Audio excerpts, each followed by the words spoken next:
Oh wow, sorry. Forgot I had the sound up. I was tuning it out.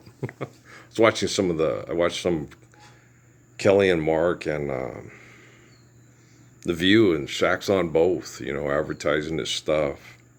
When he was young and he would sell stuff at Kmart so poor people, average day families could afford it, that was pretty cool back in the 1990s.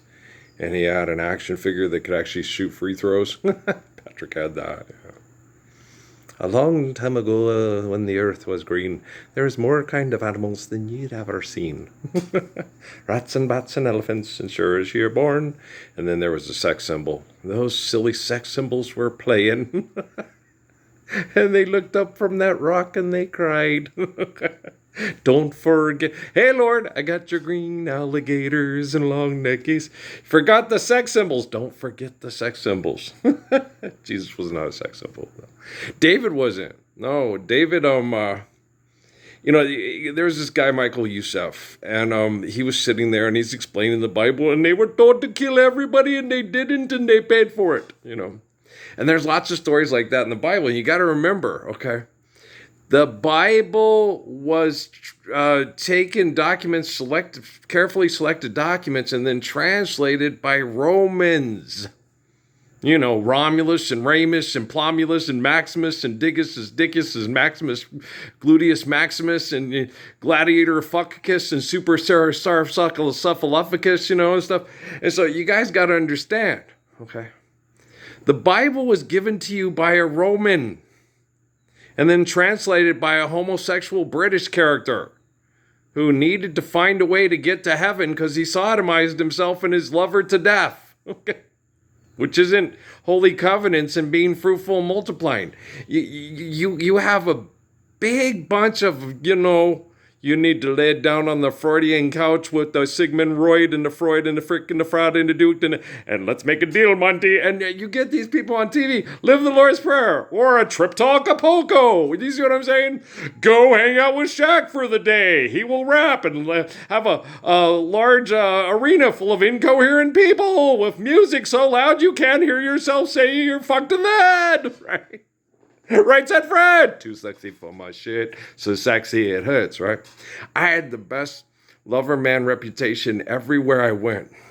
Even after Sierra Vista and everybody out fucked me and passed around on chat rooms, okay, with what they did to my poor ex-wife. And the funny thing about it was the real women were like, no, Earl.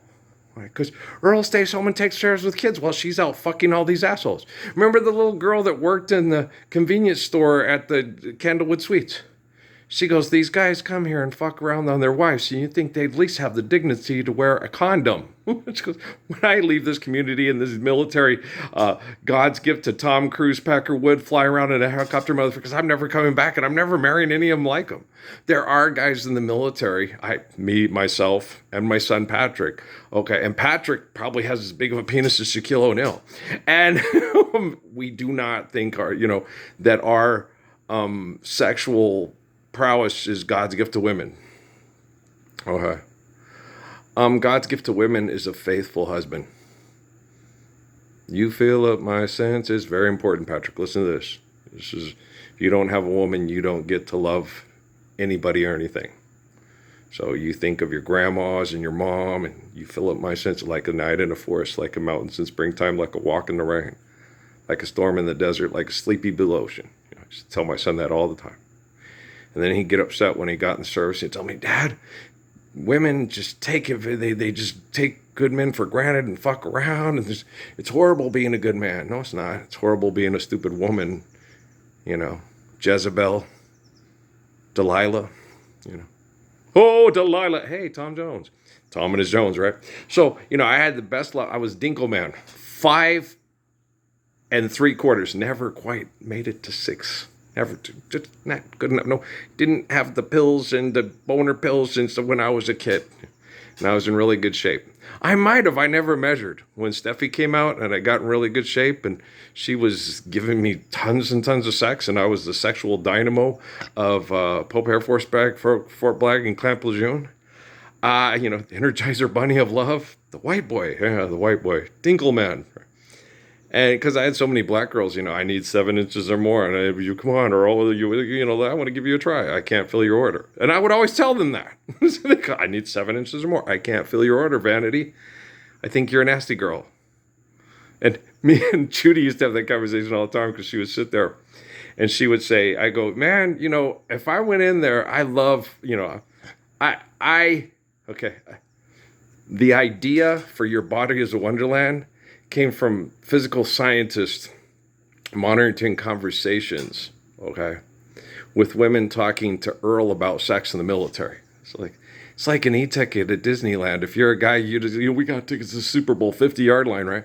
So you're like, oh my gosh, that's Tom Stupid Brady. That's Terry Bradshaw saw himself in half. That's Dingleberry Bucklefine. That's Hinkleberry Funkelstein. That's Biggest Dickus Maximus of the. Ooh, he's trapped us all in the stadium. Look out, M. Night Shyamalan, make it go away. Right? Hey, is that Bruce Willis? Hey, he's unbreakable. Okay, do you understand? So hey, don't touch Samuel Jackson, he'll fall apart. I'm just up, got a heart of glass. Okay, but do you understand?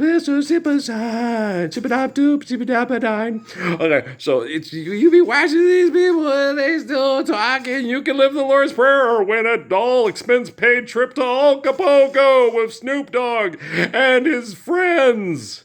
And you can all get on 50 Cent's tour bus and service the whole rap team. Oh, it's my touch with fame. Want to have dinner with Gershwin. Want to watch Rembrandt Scotch. Want to talk theory with Curie. That lady was crazy. You don't want to talk to that crazy lady about anything. Why are you trying to make nuclear weapons to mass murder people to maintain the status quo and killing yourself studying the effects of it? She's brilliant! Are you sure about that? Maybe you might want to talk to Jesus, Miss Curie. Madam Curie. You know what I'm saying? You could Curie yourself of the, I will always love you. Are you committing suicide? Okay. Do you understand? Okay. Ooh.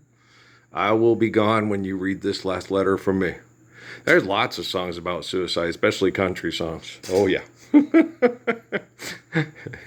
He's suffered anguish untold. I didn't give that one to Patrick, darn it. Okay, I'm just kidding. Last letter and answer to your letter is my favorite, actually. Of the letter songs of John Rodriguez.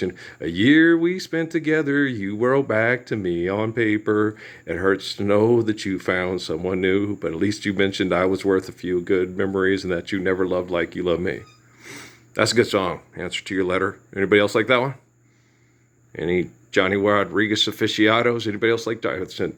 I made a thing for Patrick, sent him lots of Johnny Rodriguez. I haven't sent it yet. Oh, that's right. We could put answer to your letter, which he hasn't heard. And we can put Corazón déjame tú una vez más. Okay, I love that song. I took a chance on losing you. Lost. Give me one more chance to be with you. Anybody else? Gives you goosebumps when he starts to don't it? I'm doing mariachi dance festival pictures, and I'm sitting there and I'm getting down with all the colors of the dresses. The dresses aren't slutty at all. The women are completely covered up. Their hair is in beautiful buns. They got dark flashing eyes, and they just look gorgeous. And the men are dressed and covered and look very masculine and very, I couldn't wear the boots though. No, man, I can't do heels and shit. And I don't, cowboy boots, I can't wear cowboy boots, man. Because you got slick leather on the bottom, they point at the toe, and you're on a heel. It's like, I'm too sexy for my shit. I mean, they look good, it's like the whole thing with Graham Greene and, what's that kid's name? Tom Cruise's nemesis in the Top Gun. Val Kilmer. And Thunderheart, But they look good, and that's what counts, right? Remember that? I'm the Washington Redskin. Look, it's a Washington Redskin. Around here, I'm FBI, full-blooded Indian. Remember that with Richard Jefferson? Your name's Richard Jefferson? Wow, that's awfully founding father of you. That's what I would have said to him. Then again, I'm not a Washington Redskin. I was told I was part Cherokee. But the Mormon Ancestry.com say West Musselwhite was not my grandfather. You're not the grandfather, right? But I used to tell all my indigenous friends, I would tell them, he didn't go tell, he just turned left to Louisiana and He wasn't a major prince or chief or anything like that. All I know about my grandpa, Muzzlewhite, was that he liked to drink and sleep with white women, and they would all laugh and go, "You are an Indian." Then they count coup on me. You tell the truth. They would tell me. My grandmother was a Cherokee princess. No, man, he didn't go back Trail of Tears or whatever. He just turned left, went down to Louisiana, and he liked to drink and sleep with white women. And they go, "He's an Indian." They touch me. He's one of us. Okay, guys. Well, go press your luck. A trip to Acapulco or Lord's Prayer. Press your luck. Okay, give me the knife. All right, mumsies.